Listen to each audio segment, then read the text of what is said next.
Circuit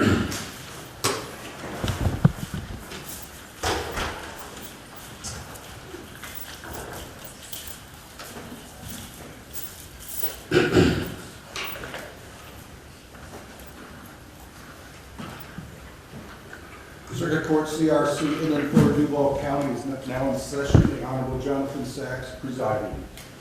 Meeting on the record. Good morning to everybody here related to the case. The first case this morning is Mr. Tremaine Robinson. We're here for imposition of sentencing. Is each party ready to proceed in regards to that? Yes, sir.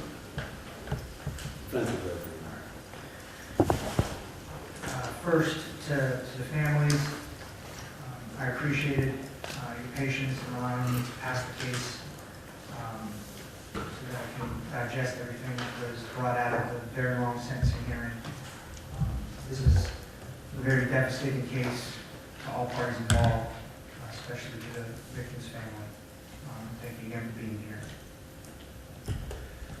I want to start off as well by saying that all of the recommendations that the court has heard from the state, from the victim's family, from Mr. Reinhold, all of these recommendations the court finds all very reasonable.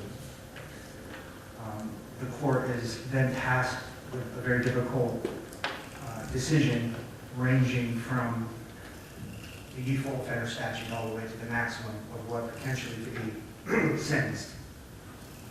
The court does find, we can bring Mr. Robinson to step forward. You can stand next to Mr. Reinhold.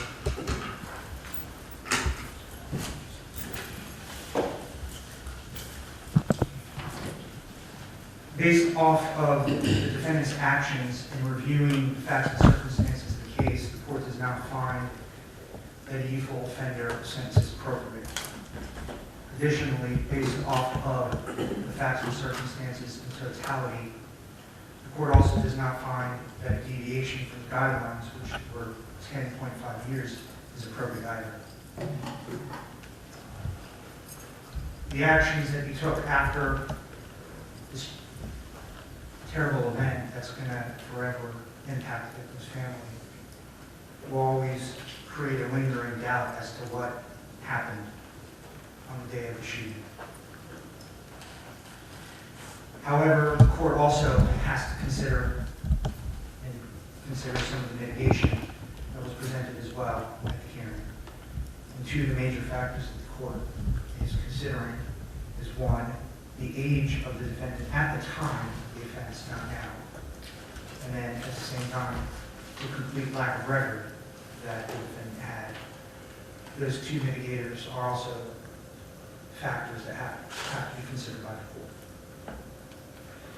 With the guidelines being at 10.5 years at the bottom, the court, again, based on the totality of the factors and facts and circumstances, finds that the bottom of the guidelines are also not necessarily appropriate in this case. But, into count one, on your plea of guilty and after sentencing, on count one, you'll be sentenced to 15 years in Florida State Prison with the credit that you have. It's going to be followed by 5 years of probation. On count two, you're going to be sentenced to the maximum allowed, which is on the tampering, which is 5 years. It's going to run concurrent with count one. There's mandatory court costs that will be applicable. I'm going to order and reserve restitution if there is any. And anything further from Mr. Atkinson, Mr. Reinhold?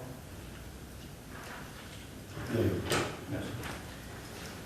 Mr. Robinson, you have the right to appeal the sentence if it's illegal, but it must be done within 30 days. And if you cannot afford an attorney, one will be appointed to represent you. Thank you all very much. The court's going to be in recess for 5 minutes before we proceed on the next case.